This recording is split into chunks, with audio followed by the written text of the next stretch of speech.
Good evening, ladies and gentlemen. Tonight we're going to talk about karma. It's a serious subject and a big subject, and I wanted to open the dialogue so that we can all start learning about it and thinking about it in a bigger, more inclusive manner, more so that we can apply real intelligence to this concept and use it to improve our lives, to grow, to evolve better. And for starters, I do want to start with a couple chants, Vedic chants that will put us in sync with the energies of this evening. So first, we're going to honor Lord Ganesha, the archetype that represents intelligence. And we want all the intelligence of the universe at our aid so that the right things are said and so that we understand and learn and benefit. So Om Gam Ganapataye Namaha. Om Gam Ganapataye Namaha. Om Gam Ganapataye Namaha. We ask that divine intelligence be with us during this call, and for anyone who listens to the recording afterwards, that we understand what is most needed for us and that everything we need is given at this time. And we thank you for this. And I have another chant I want to do. It happens to be the 8th waxing moon. Whether it's waxing or waning, the 8th moon is a very good one for removing karma, and it's actually more specifically for time management.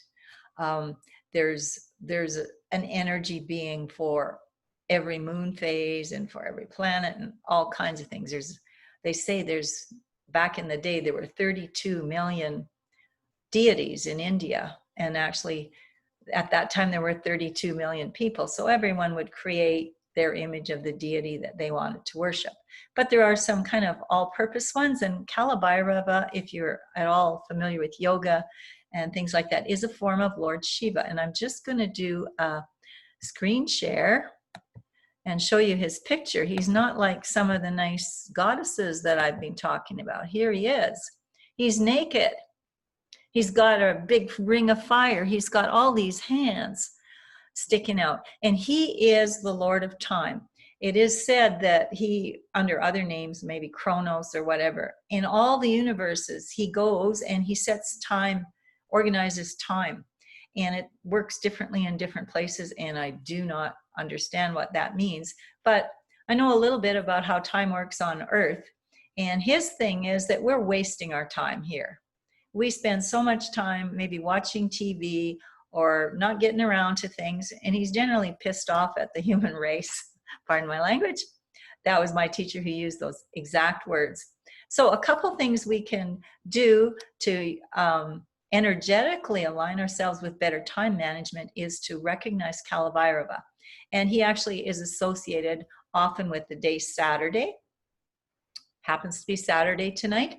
And he's also definitely associated with the 8th moon. So I'm going to do one simple chant for him a few times. And while I'm chanting, if you don't mind, you just ask to have his energy and ask him to show you how to make good use of your time going forward. So let's do that. Om Kram Kalabhairavaya Namaha. Om Kram Kalabhairavaya Namaha. Om Kram Kalabhairavaya Namaha. Om Kram Kalabhairavaya Namaha. Om Kram Kalabhairavaya Namaha. Om Kram Kalabhairavaya Namaha. Om Kram Kalabhairavaya Namaha. Om Kram Kalabhairavaya Namaha. Om Kram Kalabhairavaya Namaha. Om Kram Kalabhairavaya Namaha. Lord Kalabhairava, please bring your energy to us and help us to make good use of our time from now on so that we can create what we need to in our lives and grow and evolve. Thank you for that. Now, on to our day, our topic of the day, karma. Um, Karma is actually a term that comes from the East. It's used a lot in the West, and it's used rather loosely sometimes. Karma is actually just a universal law of cause and effect, meaning that what you do today is going to come around and come back at you. So if you're kind today, someday it will come back at you. And they say, depending on the occasion, it might come multiple times back at you. Someone will be kind to you. And so it goes on and on. And it's very rigorous according to the ancient tradition, is that, you know, if you murder someone, eventually in some lifetime, you're going to face the other side of it. And I've seen diagrams of karma, and it's like you might start at the top going back, you know, murder, maiming, and it gets smaller and smaller and smaller. That's what we want to do. We want to get rid of those big aberrations from the center. And what is our center? Our center would be our true God nature, which is pure love and power and bliss and godliness and joy and health and all those things that we really aspire to. But when we become negative, we don't experience that. So it is like we create our life, but it's such a big picture, we don't see that. It is such a the cycles of the universe are so large, and we have so many lives, that perhaps we were negative and selfish in a life 10 or 50 lifetimes ago, and then suddenly this lifetime we're a really good person, and the universe is slapping us up both sides of the face. And I think it's not fun to talk about it this way, but it maybe helps us to be a little more grown up. It's like, okay, that maybe I am responsible in some way, and am from some other time at least responsible for what's happening in my life. And really, that's a grown-up attitude to have, instead of saying, oh, life's not fair, look at that. You know, nobody else is trying as hard as me, and they're having a lot more fun. And I've been there. I'm not pointing any fingers outward here. But if we look at it, some very, very advanced souls and deep philosophers look at karma in that way, that it is just and 100% perfect. Now, there may be ways we can mitigate it. I believe that there are. If there's time, we'll talk about it at the end. I wanted to give you another little viewpoint on karma, or a little bit of it, from one of my teachers that I'm very fond of. And he talks about karma as it's your patterns. So he's talking about it from a more personal perspective. So yes, we can be bringing karmas from the past. Like I was told one time from some reading that, oh, all these things you did, you disrespected all the priests and the holy people, and oh, horrible. It went on, and you know, so you're getting it back this lifetime, you know, that things are not flowing as nice. And that was like 50 lifetimes ago, possibly. And I would never do that this lifetime, but I'm still paying for my mistakes back then. So there's that level. And then there's the more common day-to-day ones, and we need to keep working on those. And we have karmic patterns. They come to us through our family lineage. They come to us possibly from just the thoughts that are floating in the environment these days. It is quite possible that the negative opinions of others come into our minds, and we let them sprout there. You know, there's various sayings about, you know, you can't rent space in my mind. Well, it's pretty hard to kick out a renter once they've already moved in. But that's what we need to work towards. So it's a difficult thing, because unless it's something that you just started, like maybe you started smoking cigarettes last year, well, now you've got a karmic pattern. And I know that's a difficult one, but it's still a lot more easy to get rid of that one when it's only been there for 1 year instead of 20 or 30 years, or maybe a whole bunch of other lifetimes as well. And now you want to you want to stop that freight train and turn it around. It takes work. It certainly does. And I was chanting to the Lord Kalvairava. If you're interested in him, he might help you with that. He might help you be more intelligent with your decisions and things like that.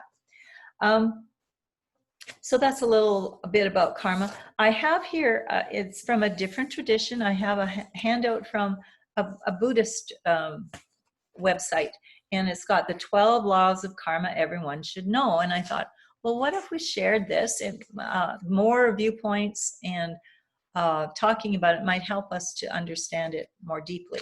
So their beginning is saying karma equals action, and actually that's very much the traditional thing. What you do, there's a law that's every action gets an equal reaction, right? One can think of karma as the spiritual equivalent of Newton's law of motion. For every action, there is an equal but opposite reaction. When we exhibit, is that you said karma equals action? Is that principle number 1? No, we're not there yet. Okay, I'll let you know. Okay, when we exhibit a negative force in thought, word, or action, that negative energy will come back to us. So I just want to add one little thing. When we exhibit a positive force in thought, word, or action, that will come back to us too. So karma is not just bad. Karma is neutral, and you inject whether it's positive or negative by what you do. So here's the first law, the great law, or the law of cause and effect. As you sow, so shall you reap. To receive happiness, peace, love, and friendship, one must be happy, peaceful, loving, and a true friend. Whatever one puts out into the universe will come back to them.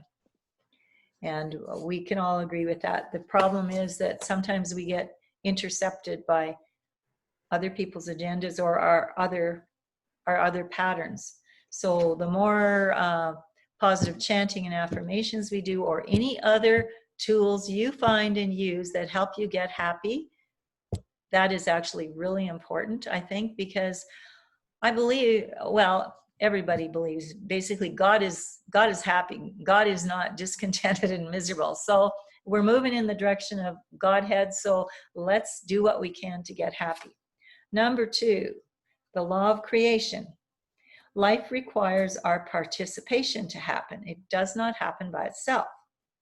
We are one with the universe, both inside and out. Whatever surrounds us gives us clues to our inner state.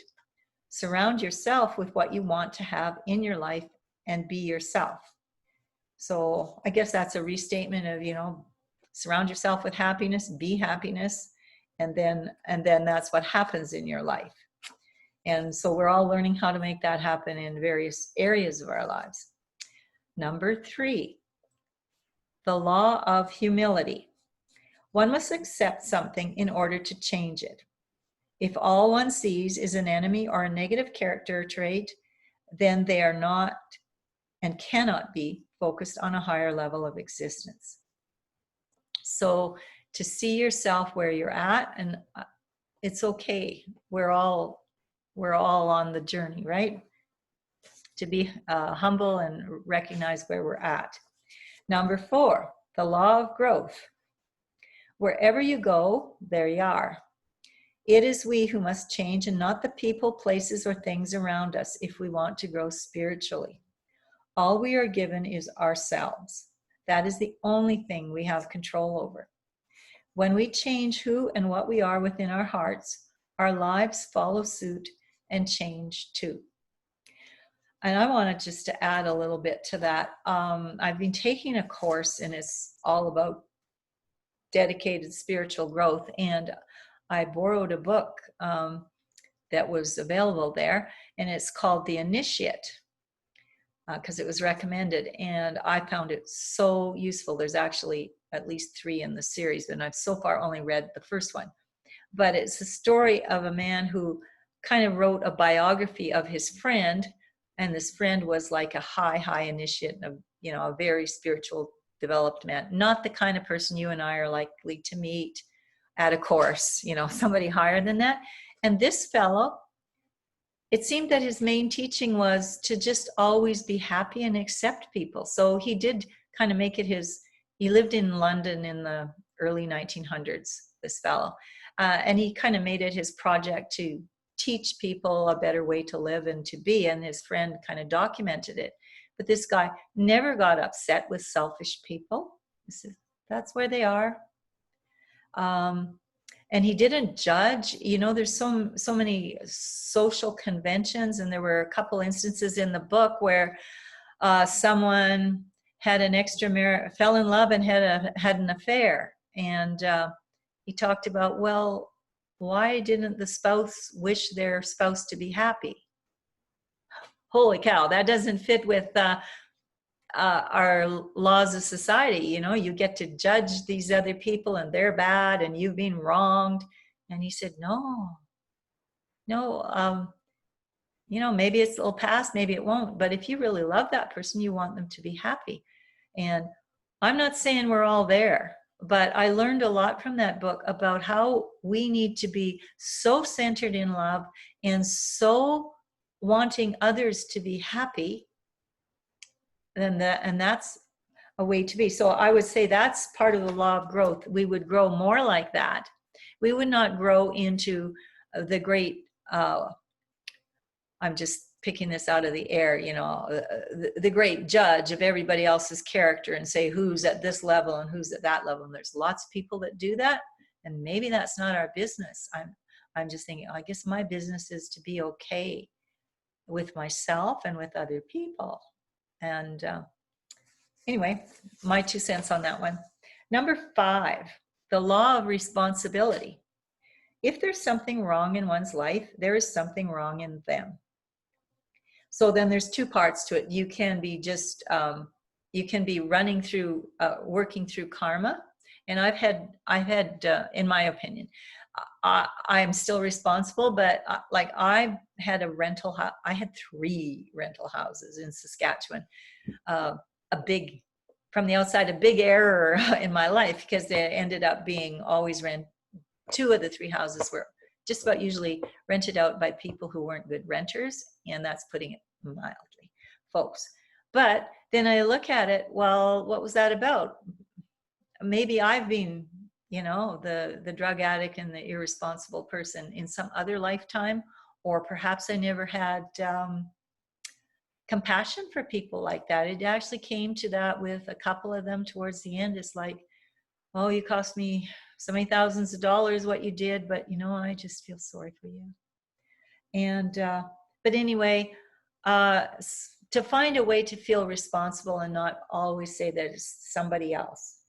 It says we mirror what surrounds us, and what surrounds us mirrors us. So there must have been something in me that believed in failure in business, or that I'm taken advantage of by people or something like that. And so I had to go through a lot of learning with that.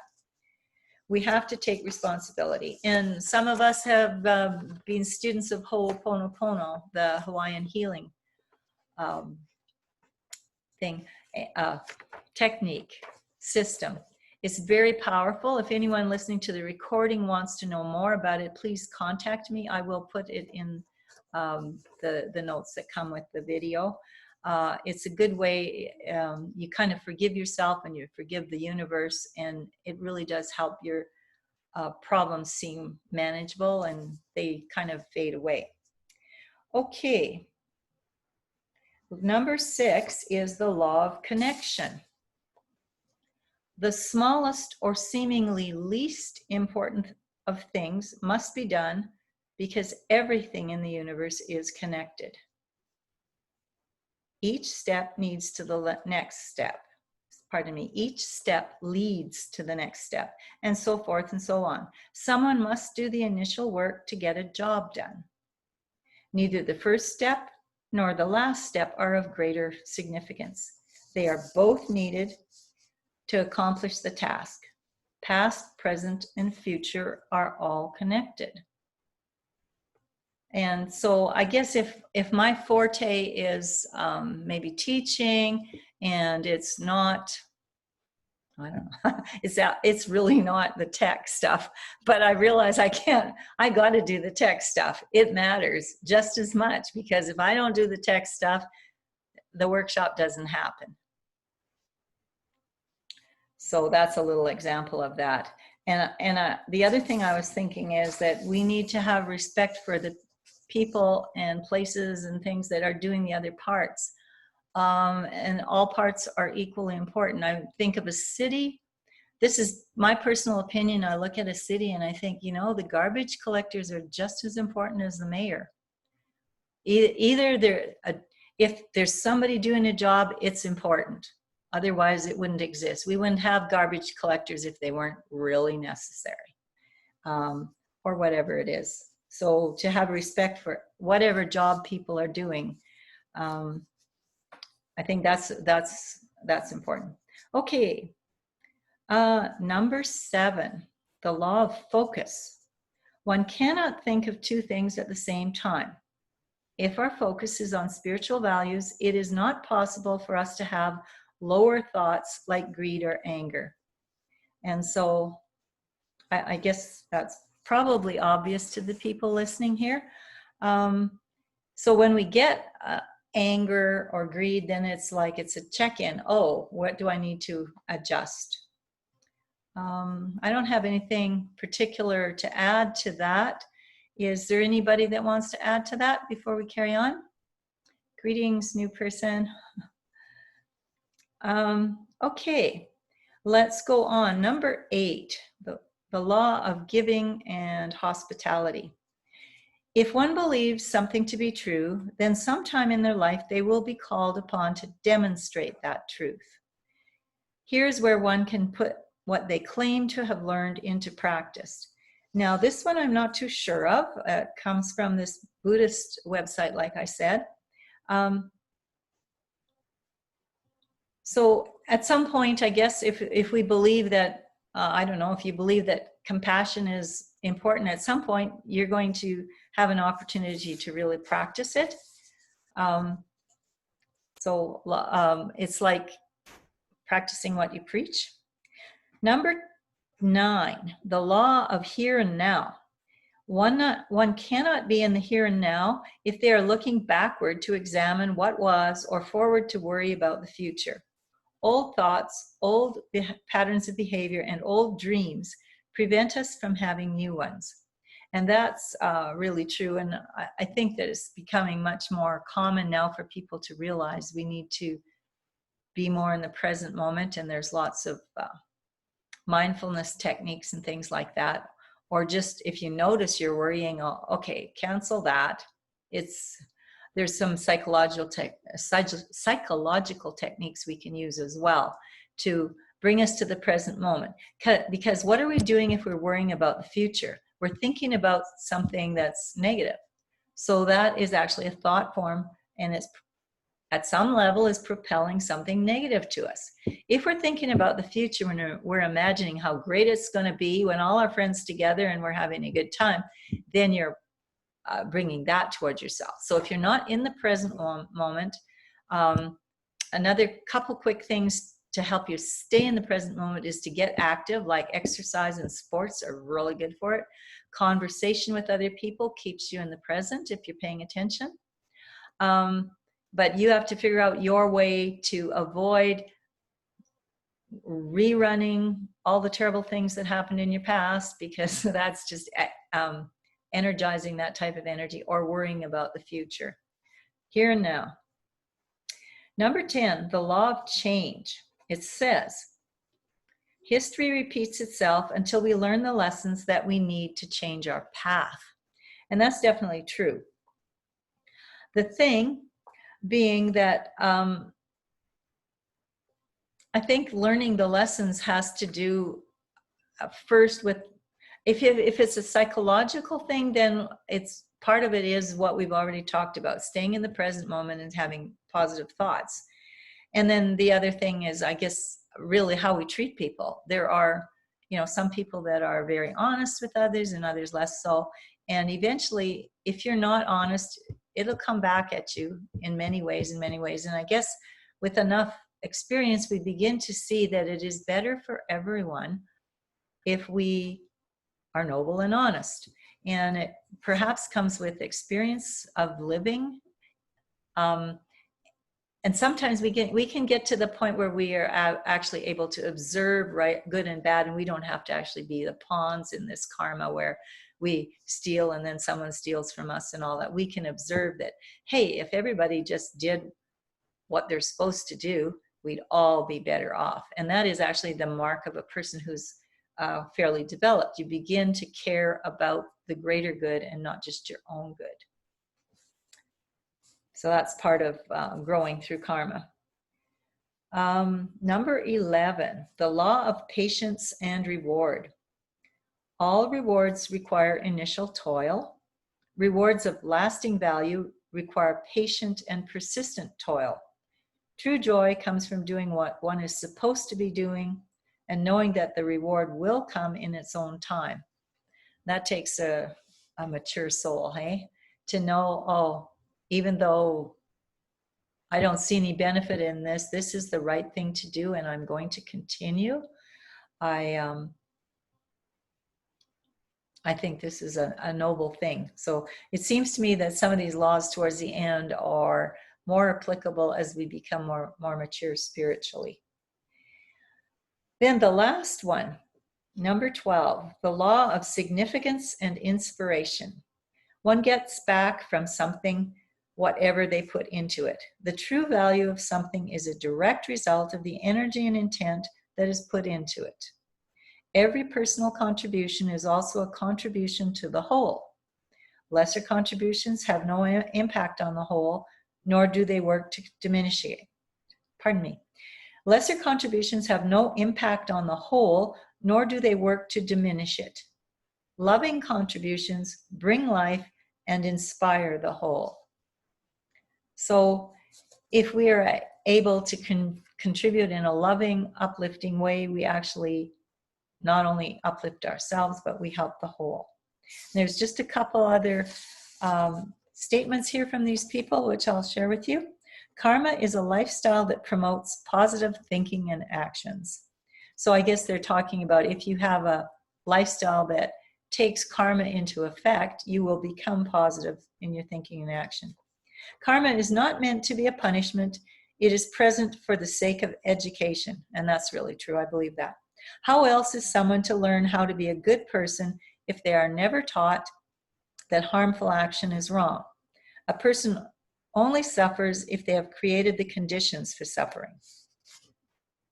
And so that's from the Happy Buddha website. I got that to share with you.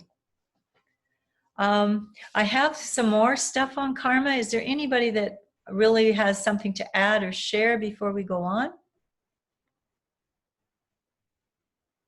Not so much? Cool. I have something with just a little different slant on karma coming up here. I'm going to bring it up on my website.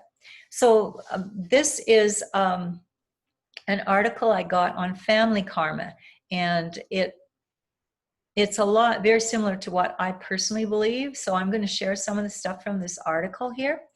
It says, our family karma refers to the soul lessons we're here to work on with our family members, plus anyone who is part of a blended family.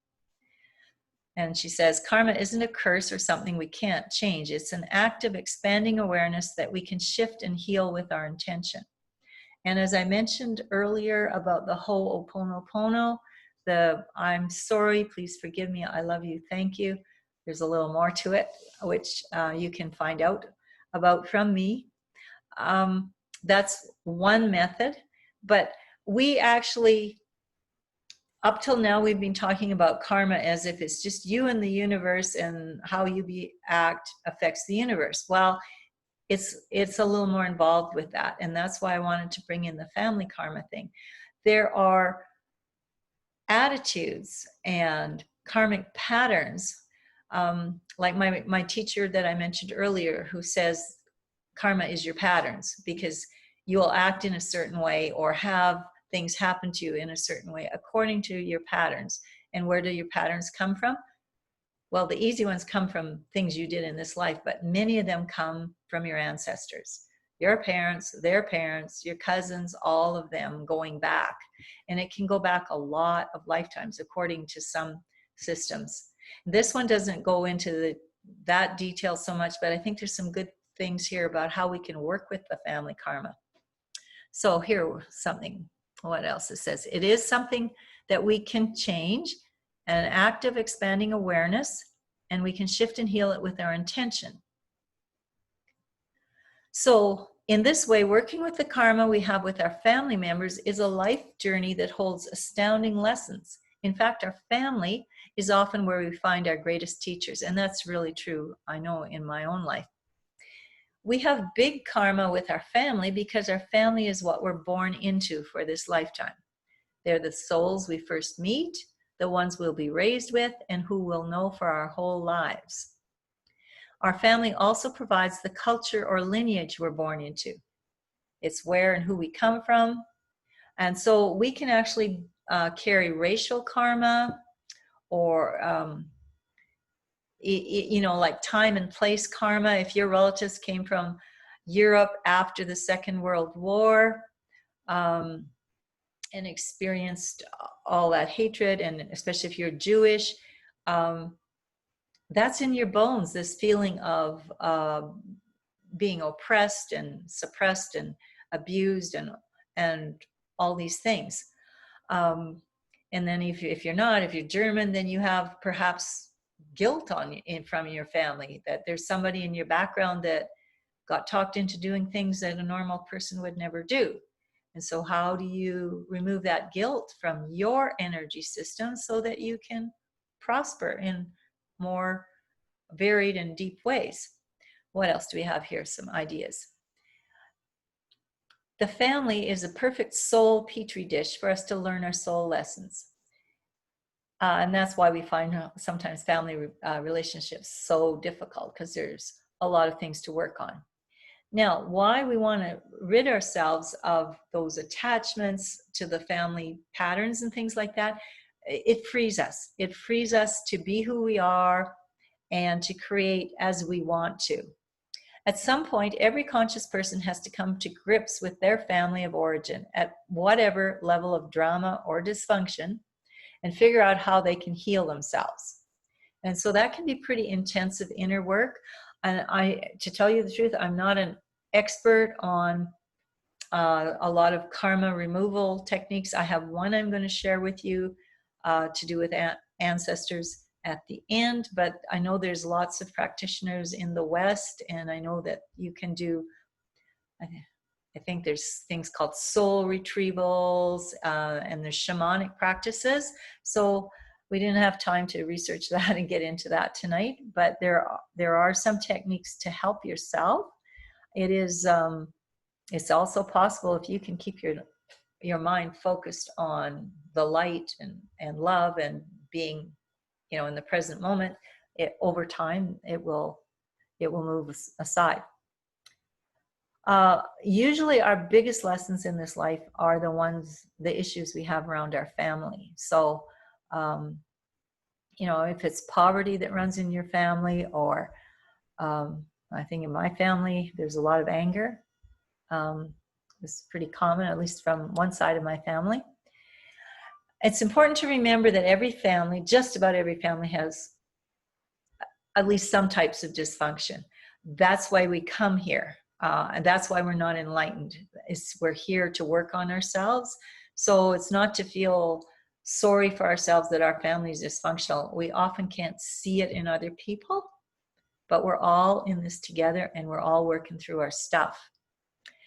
There's some big issues in some families, like any kind of abuse, physical, sexual, emotional, and that unfortunately is pretty common. There's other dramas, like we don't get along, we fight or disagree, or we carry grudges. All of those things are not making us happy. So as long as we still are playing those games with our family members, we are holding ourselves back from our own happiness. And she's got something here that's rather interesting. She says, when we first leave home in early adulthood, we often have a sense of freedom.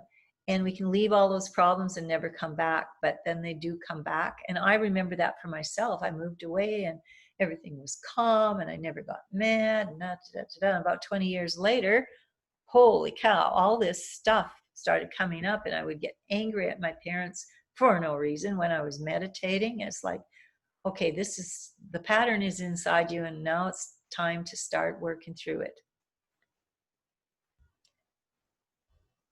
So we need to do some inner work. In this article, she talks about ways you can heal, and you can go to therapy and do talk therapy, and you do enough of it and get some techniques to forgive or think differently.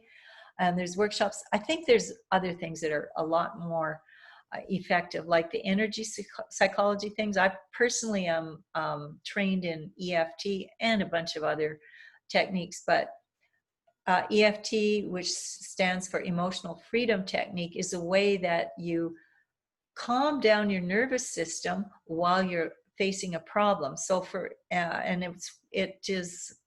it's based on acupuncture, you know, the meridians, and there's points where you can stimulate the meridians. And so we just use our fingertips to tap these points. And we also use words. So if you bring to mind, so for instance, if I am angry at my mother or my sister for some reason, I can bring that back to mind and keep tapping on it, and maybe use some words about, gee, I feel angry, I'd like to let this go. And there's some other points. And what is happening is you're bringing these two things together. On one side, you're bringing all those chemicals of anger and all those memories of anger, and the tapping is helping your body be calm at the same time. And so when you can look at something and it doesn't upset you, like a scary movie or something, it's not in your system anymore. And the EFT, the Emotional Freedom Technique, helps you clear those energy patterns from your system so that they don't run in you and they don't run you anymore. So that's one example. It's the one or one of the ones that I'm most familiar with, and it's really powerful. So if you need help, I would recommend you go to someone that works with energy psychology. If not me, somebody else, because I think it's faster than just talking about your problems. Okay. We need to understand at another level that our family will teach us a belief system. So we may not even be aware of some of our karmic patterns till we can step aside from our family and realize that, oh, we all believe this. Like some families believe that, you know, it's everybody in our family fights, or everybody in our family drinks, or this is the way people are, you know, and we're good people, but we have no use for those people. And you get all these belief systems. And so part of getting out of your family karma is to be aware of your beliefs and change the ones that are not serving you. So it's a big journey, this whole thing of family karma. So eventually, when you do your work, you are releasing your hurts and wounds and things like that. And then while we're doing that, we have to learn to not be a victim. So we've already talked about that, taking responsibility. So at a certain point, we say, okay, I can do something about that. It's me that's having the problem. It's me that's having this unpleasant belief system, and I can do something about it. And we can decide that we're not going to experience that anymore. We're not going to engage in that pattern. And that's a hard one. I know my family, they'll say something and get all upset about it and say, don't you agree? And well, you know, and then if I say, no, I don't agree, then they get mad. So I'm still working on that a little bit, but I don't have to deal with it that often anymore. And I can see in my family now, I'm getting older. My sister has come to the point where it's like, you know, life's too short to stay mad at people. So she's moved through some too. And there's other people that, you know, I just keep my mouth shut, and I'm working on staying calm no matter what's happening. Now, this lady talks about actually 7 main patterns that happen in family karma. They can be abuse, addiction, violence, poverty, illness, abandonment, and betrayal. And you can actually have all of them in your family. But if you have any of them, it's very, very common. Don't feel that you're different than everybody else, because truly we would all be in bliss if we were able to act like loving adults all the time in all our relationships. But by thinking about it and learning to do these things, then we can become the leaders in our family. And really, that's not in this article, but really that is such a gift. If you can move the patterns away and be able to say to people, or just be different in your family, or when they're getting upset, in your own way, lead them to a new way of thinking about things. What a gift. And this is another concept from my teacher, is that we actually can heal backwards and forwards in time. I have one pattern that was revealed to me a while ago. It's a subconscious pattern, and it had to do with abuse like 7 generations back. And I made a commitment like 20 years ago, as it ends with me. And because I was conscious of it, and I told my son about it, it's not that we're abusive in our family particularly. There's some. We had bad tempers.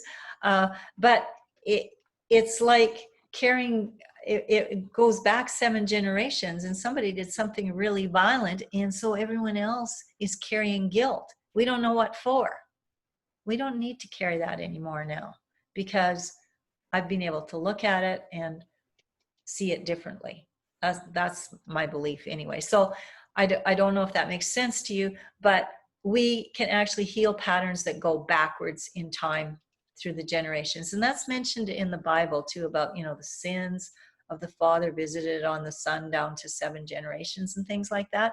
So family things, even though we weren't there when it happened, it comes down in our DNA. And there is scientific evidence showing it's still in development, but they say it's at a genetic level that we carry some of these patterns. It's not just psychologically, and they acted guilty, so then you're going to act guilty, but you come primed for that. But we're evolving, and you and I are the lucky ones that are sitting here thinking deeply about this and prepared to do something. How great is that? Okay, and then I give some examples about poverty and World War II, which I kind of covered already. I was going to say, yes. In your earlier example about don't you agree, but you don't agree, that if you have diffusing phrases that help you honor yourself to say as well, that's one way of looking at it, so that you're validating them, you're validating their point without validating what they're saying, that they're making a point you're validating.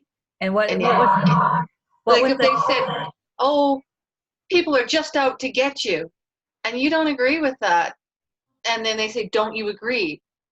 And they're looking to you for something, and you're like caught. But if you have a phrase already ready, like a canned phrase, like, well, that's one way of looking at it, so that you're giving them personal validation without validating their opinion. You're giving them personal approval. I can see why you think that way. Oh.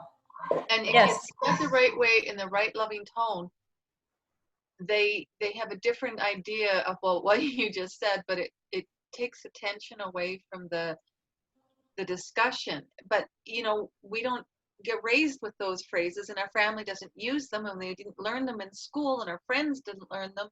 How do we get them? So those are little power tools.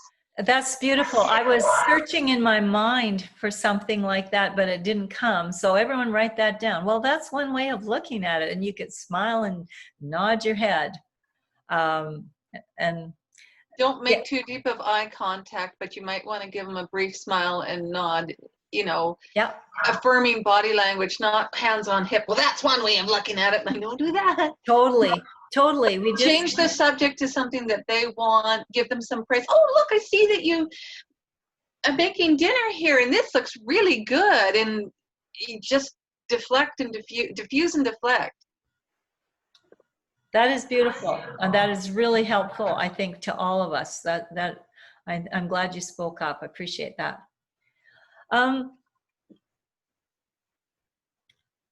I think that's just about it. This article has a couple examples. Maybe we'll read them, and then that's done with that.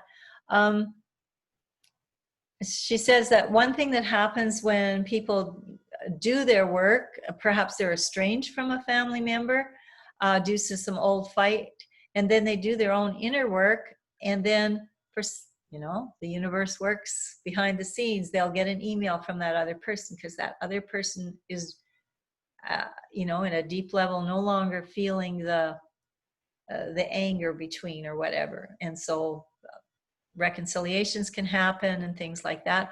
Or if you have someone who's been abused, maybe you've been abused, and you work through it so that you're no longer feeling like a victim and you no longer have resentment, then you get another gift, like perhaps, and I think with most of us, if we're abused, the default is like, what did I do to deserve this? This is what children think if they're abused. And so if you heal it, then the shame of being, worthy of that is gone too. So there's so many gifts in the present moment within our families by doing this work. So I hope that those were useful ways of looking at karma and a way to deal with it and move forward. And what I was going to say, it's a little bit out there perhaps, but there in many traditions, they have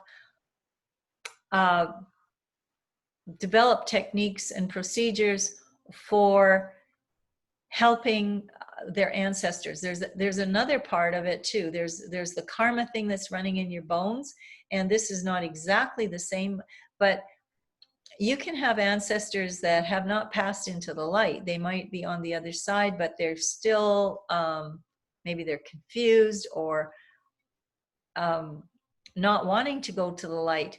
And they can be causing almost karma in our lives. There's the patterns we can't get rid of. And that's where this idea that karma is your patterns really applies.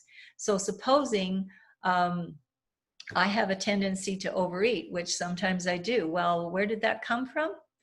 It could be one of my relatives, and I have lots of interesting relatives that I'm sure are not saints because they sure weren't in this lifetime, and some of them overate.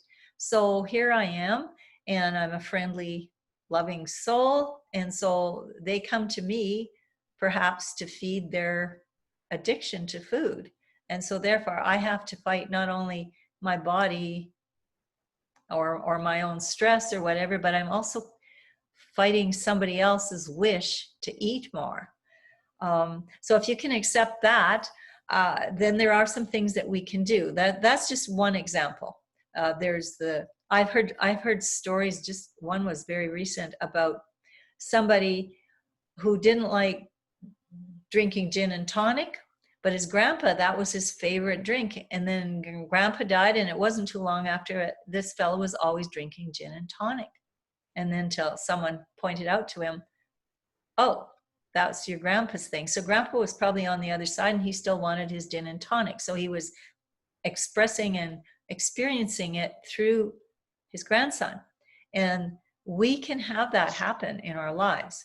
So there's different ways of doing it in different cultures. I do know that in the Aboriginal Native cultures, after a sweat lodge, there's often a feast, and first you offer some of the food. A plate goes to the ancestors. They call it the grandmothers and grandfathers. And I know the Chinese people have ways of feeding their ancestors, especially on certain days, and I'm not familiar on the details. African people, they have a big tradition of that. I have one teacher that recommends that you feed your ancestors, and it isn't just a little thing. It's like, okay, you give the best. So you cook a big steak, and you have you know, the right kind of booze and all that, whatever those ancestors you think would have appreciated, and you feed it to them. And I haven't ever gone into that. I have a way that I learned from India, and I'll tell you a quick story. It was my second trip to India, and the first time with this teacher that I have there. And some of you know a little bit about him, Dr. Pillai, because he's the guy that got the Shri Brzi going for us. Well, I was there in India at this temple with all these people, and he said, well, here, you put this water in your right hand, and you face the south, and you say a prayer to your ancestors and ask them to help you. And I thought, oh, this is such, you know, such a superstition, but, you know, I didn't want to bring attention to myself. So I did it.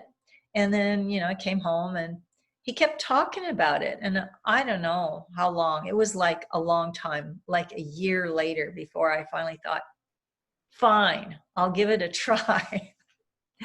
And so I started doing it at home. And on the third or fourth day, I could feel the ancestors come. And what we do, I'm going to show you that. And if you don't like it, that's fine, but at least I've exposed you to it. They have, what they suggest is a mixture of either raw or cooked rice, or I have rice flour here. I don't know if you can see it on my palm of my hand. I just have a bunch of that. I have a silver coin here. We're trying to think of things that they would want. I do not know, no one has ever told me why it's the rice and the sesame seeds, but I know that black sesame seeds are associated with the energy of helping older people and compassion and things like that. And the rice in a lot of cultures is food, hey? So we have that, and the coin for money. And I don't have water here. I have some, a little bit. Anyway, you just pour a little water on it. It's actually tea in this case. This is just my demo. And then you turn and face the south, and you say a prayer. And you say, this is for my ancestors. And maybe at the start, you just say up to 6 generations. Come and have this food. I have not forgotten about you. I wish that you would feed yourself with this. And when you're able to, you go to the light, have a good day. And please let go of your old attachments. Don't try to live through me. Bless me if you can. So that's kind of a lot of things, but just the basic is to face the south with a mixture. And if all you've got's water, or if you got nothing, you can pretend, you know, do things virtually these days. And so then you just dump it in the garbage or wherever, wash your hand, and that's it. And I actually, at first, you know, I talked, and in my imagination, I imagined that my ancestors were coming, my mother and father, and then there was my husband's part of the family too, because we had 2 kids. So then I started inviting his ancestors. Well, they were Roman Catholics for 400 years in Quebec, you know, and so I've got this rice. It took a few days, and then I could feel some of them coming forward too, because when they're on the other side, they're not instantly enlightened and open to all other traditions either. So I know this is kind of an unusual thing, but I wanted to share it with people that were interested, because I have felt a difference. It will lift my day, as in I might feel okay, but like I try to do this every day, and I'll just do it, and I feel lighter, easier. And that might be a subject for another day of how to do it and when to do it particularly. Do it in the daytime, I'll just say that much. We don't want to do it after dark. So this is the end of the workshop. I am going to pause. I'm actually going to stop the recording, and I hope that we've gotten some benefit from it. I hope you got lots of benefit from it, and we'll talk to you again sometime.